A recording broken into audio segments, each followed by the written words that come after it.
দিনটা শুরু করলাম একটা মন্দিরের দর্শন নিয়ে। এই মন্দিরটা হলো মণি মন্দির ইন বারাণসী। এবার যে অটোওয়ালা দাদা ছিলেন সে আমাদেরকে নিয়ে গেল এই মন্দিরটাতে। এখানে পুজো করলাম। পুজোটা মেনলি এই রাধাকৃষ্ণ মন্দিরে, কিন্তু সেখানে শিবলিঙ্গ আছে, আর শিবলিঙ্গ অনেকগুলো, প্রায় 40টার মতন শিবলিঙ্গ আছে। এবার রাস্তা দিয়ে যেতে যেতে আমরা ঠিক করেছিলাম সংকট মোচন মন্দিরে যাব, বাট তারই আগে একটা শক্তিপীঠ পড়ে, সেখানে ঢুকেছি। সেখানে ঢুকে দর্শন করলাম, কিন্তু সেখানে কোনো রকমের ফটো বা ভিডিও অ্যালাউড নয়, যার ফলে আমরা ডিরেক্টলি চলে গেছি। এবার যাচ্ছি আমরা বারাণসী হিন্দু ইউনিভার্সিটির ক্যাম্পাসের ভেতরটা দিয়ে। অনেক সুন্দর, অনেকগুলো ডিপার্টমেন্টস দেখতে পেলাম, অনেক ভালো লাগলো। নেচার ওয়াইজও খুবই সুন্দর, রাস্তাঘাটের লোকজনেরা হাঁটাচলা করছে। এখান দিয়ে যেতে যেতে আমরা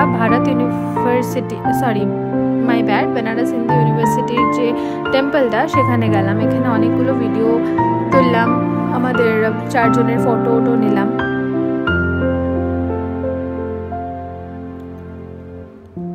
সংকট মোচন মন্দিরের ভেতরে একটা খারাপ ইনসিডেন্ট হয়েছিল, যার ফলে সে তখন থেকে ক্যামেরা ভিডিও সব কিছু বন্ধ করে দিয়েছে। বাট হ্যাঁ, বলে রাখি, এখন আমরা যাচ্ছি রামনগর ফোর্টের দিকে। এবার রামনগর ফোর্টে ঢোকার আগে ওখানে একটা লস্যি ভান্ডার রয়েছে, সেখানের লস্যি খেয়েছি রাবড়ি দিয়ে, খুবই টেস্টি ছিল। এটা হলো গিয়ে রামনগর ফোর্টের ভেতরে একটা মিউজিয়ামও রয়েছে। ওখান থেকে আমরা ডিরেক্টলি চলে এসেছিলাম ঘাটে। এবার বলে রাখি, সংকট মোচন মন্দিরের ভেতরে পুজো দেওয়ার পর একটা তুলসী কুণ্ড আছে। সেই তুলসী কুণ্ডের জলটা খেলে নাকি রোগ বিয়োগ হয়। তো আমরা বোতলে করে জল নিয়ে এসেছিলাম, সেটা আশেপাশে লোকেদের দেওয়া হবে। আর সন্ধ্যাবেলাটা আশিঘাটের আরতি দেখার পর এই ক্যাফেটাতে গেছিলাম, পিৎজা ক্যাফে, একটা পিৎজেরিয়া ভাটিকা ক্যাফে। তারপর ফটো তুলে রুমে চলে গেলাম। কাল বাবার বার্থডে, তো মার আমি একটা সারপ্রাইজ প্ল্যান করেছি।